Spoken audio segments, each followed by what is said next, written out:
আসসালামু আলাইকুম, আশা করি সবাই ভালো আছেন। আজকে আমি আপনাদের সাথে এমন একটা রেসিপি শেয়ার করতে আসলাম যেটা রেসিপি একটা মনে হলেও দুইটা ভিন্ন জিনিস দিয়ে তৈরি করা হয়েছে। এটা দেখতে এতটাই আকর্ষণীয় হয় যে ডাইনিংয়ে রাখলে ডাইনিংয়ের লুকটাই চেঞ্জ হয়ে যায়। ভিউয়ার্স, আজকে আমি আপনাদের কেক এবং পুডিংয়ের সমন্বয়ে তৈরি কেক পুডিং তৈরি করে দেখাবো। এতে করে আপনারা একটা রেসিপিতে কেক এবং পুডিং দুইটি জিনিসই শিখতে পারবেন। রেসিপি তৈরির শুরুতেই আমি পুডিংয়ের জন্য ক্যারামেল তৈরি করে নিচ্ছি। আর এইখানে আমি 4 টেবিল চামচের মতো চিনি দিয়ে দিচ্ছি আর 1 টেবিল চামচ পানি দিব। এবার অল্প হিটে যখন চিনিগুলো হালকা গলতে শুরু করবে তখন আমি চামচ দিয়ে অনবরত নেড়ে ক্যারামেলটা তৈরি করে নিব। দেখুন চিনিগুলো গলে চিনির কালার চেঞ্জ হয়ে এসেছে। আর এ পর্যায়ে খুব বেশি হিট দিলে চিনি পুড়ে ক্যারামেলটি তিতা হয়ে যেতে পারে। তাই চিনির কালার যখন চেঞ্জ হয়ে আসবে তখন একদমই চুলার হিট বাড়িয়ে দেওয়া যাবে না। আমি যেহেতু আজকে চকলেট কেক পুডিং তৈরি করব, তাই ক্যারামেলের কালার খুব একটা ডার্ক করব না, এরকম লাইট কালারই আমি রাখবো। তাই চুলা থেকে নামিয়ে যে পাত্রে আমি পুডিংটি তৈরি করব সেই পাত্রে ঢেলে দিব। এবার এই মোল্ডটিকে আমি এক সাইডে ঠান্ডা করার জন্য রেখে দিয়ে পুডিং তৈরির মূল প্রসেসে চলে যাব। পুডিং এবং কেক আমি 3টা করে ডিম দিয়ে তৈরি করে দেখাবো, তাই এখানে পুডিং তৈরির জন্য আমি 3টা ডিম ভেঙে নিলাম। এবার এই ডিমগুলোতে আমি দিয়ে দিব হাফ কাপ পরিমাণ চিনি, হাফ চা চামচ চকলেট এসেন্স। চকলেট এসেন্সের পরিবর্তে আপনারা ভ্যানিলা এসেন্স কিংবা এলাচের গুঁড়ো ব্যবহার করতে পারেন। আরও দিয়ে দিব 1 কাপ পরিমাণ তরল দুধ। আর দুধগুলো অবশ্যই জাল দিয়ে ঘন করে ঠান্ডা করে নিতে হবে। আপনারা চাইলে তরল দুধের সাথে একটু গুঁড়ো দুধ মিশিয়েও ঘন করে নিতে পারেন। এবার সবগুলো উপকরণকে আমি একটি ইলেকট্রিক বিটারের সাহায্যে ভালোভাবে মিশিয়ে নিচ্ছি। আমার সব উপকরণগুলো মিশিয়ে নেওয়া হয়ে গেছে। এবার যে পাত্রে আমি ক্যারামেল তৈরি করে রেখেছিলাম সেই পাত্রে একটি ছাঁকনির সাহায্যে ছেঁকে মিশ্রণগুলো দিয়ে দিব। আমার পুডিং তৈরি করার জন্য সব কিছু রেডি হয়ে গেছে। এবারে আমি কেকের ব্যাটারটি তৈরি করে নিব। কেক তৈরির জন্য আমি এখানে একটি বোলে 3টি ডিমের সাদা অংশ নিয়ে নিচ্ছি।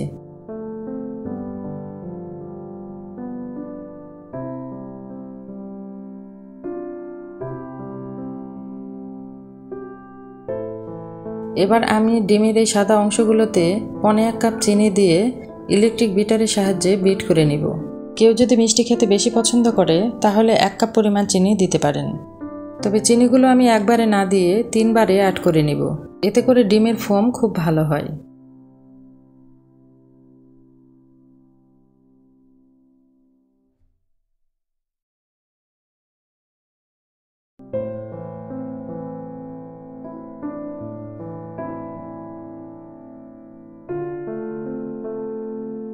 আমার ডিমের সাদা অংশ বিট করা হয়ে গেছে আর অনেকটাই ফোমি হয়েছে। এ পর্যায়ে আমি ডিমের সাদা অংশের সাথে আলাদা করে রাখা ডিমের কুসুম, 1/3 কাপ রান্নার তেল ও হাফ চা চামচ চকলেট এসেন্স দিয়ে দিব। আবারও বলছি, যেহেতু আমি চকলেট কেক তৈরি করব তাই চকলেট এসেন্স দিয়েছি। আপনাদের কাছে যদি চকলেট এসেন্স না থাকে তাহলে ভ্যানিলা এসেন্সও দিতে পারেন। এবার সবগুলো উপকরণকে আমি 1 মিনিটের জন্য বিট করে নিব। ডিমের কুসুম ও তেল দিয়ে একদমই বেশি বিট করা যাবে না, তাহলে কেকের ফোম নষ্ট হয়ে যাবে। আমার বিট করা হয়ে গেছে। এবারে আমি শুকনো উপকরণগুলো দিয়ে নিব। এখানে আমি একটি চালনিতে হাফ কাপ পরিমাণ ময়দা, 2 টেবিল চামচ কোকো পাউডার ও 1 চা চামচ বেকিং পাউডার নিয়ে নিচ্ছি। আর এই উপকরণগুলোকে আমি চালনি দিয়ে চেলে কেকের ব্যাটারের সাথে মিশিয়ে নেব।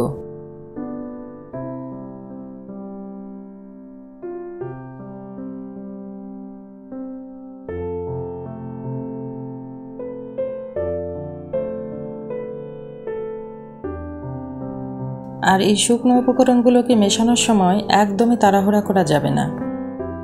চালনি দিয়ে চেলে অল্প অল্প করে মিশিয়ে নিতে হবে খুব সাবধানতার সাথে।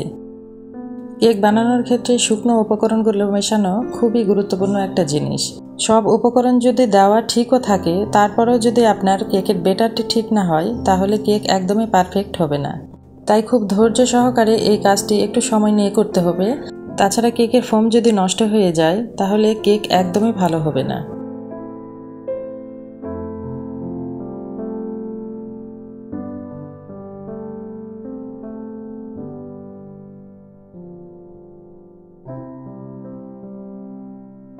আমার কেকের ব্যাটার রেডি হয়ে গেছে।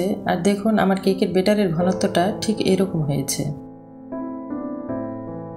এবার আমি এই কেকের ব্যাটারটি যে পাত্রে পুডিংয়ের মিশ্রণটি তৈরি করে রেখেছিলাম সেই পাত্রের উপর দিয়ে দিব। এতে ভয় পাওয়ার কোনো কারণ নেই, যেহেতু কেকের ব্যাটার অনেক ফ্লাফি থাকে, তাই পুডিংয়ের মিশ্রণের সাথে এটি একদমই মিশে যাবে না, আলাদাই থেকে যাবে। আমার কেকের ব্যাটার দেওয়া হয়ে গেছে। এবারে আমি যে মোল্ডে কেকের ব্যাটার নিয়েছি সেই মোল্ডের চাইতে একটু বড় মোল্ডে 2 কাপের মতো পানি দিয়ে কেকের যে মোল্ডটি ছিল সেই মোল্ড এই বড় মোল্ডের ভেতর বসিয়ে ইলেকট্রিক ওভেনে বেক করে নিব। আর এই ইলেকট্রিক ওভেনটি আমি আগে থেকেই 10 মিনিট প্রিহিট করে নিয়ে 170 ডিগ্রি তাপমাত্রায় 45 মিনিট রেখে এই কেক পুডিংটি বেক করে নিয়েছি। 45 মিনিট পর আমি ওভেন থেকে কেক পুডিংটি বের করে নিয়ে একটি কাঠির সাহায্যে চেক করে নিলাম। তারপর এটিকে আমি ফ্রিজে রেখে ঠান্ডা করে নিয়ে মোল্ড আউট করে নিচ্ছি। মোল্ড আউট করার সময় একটু সাবধানতার সাথে মোল্ড আউট করবেন, যাতে কেকের নিচে যে পুডিংয়ের লেয়ারটি আছে সেটি যাতে ভেঙে না যায়।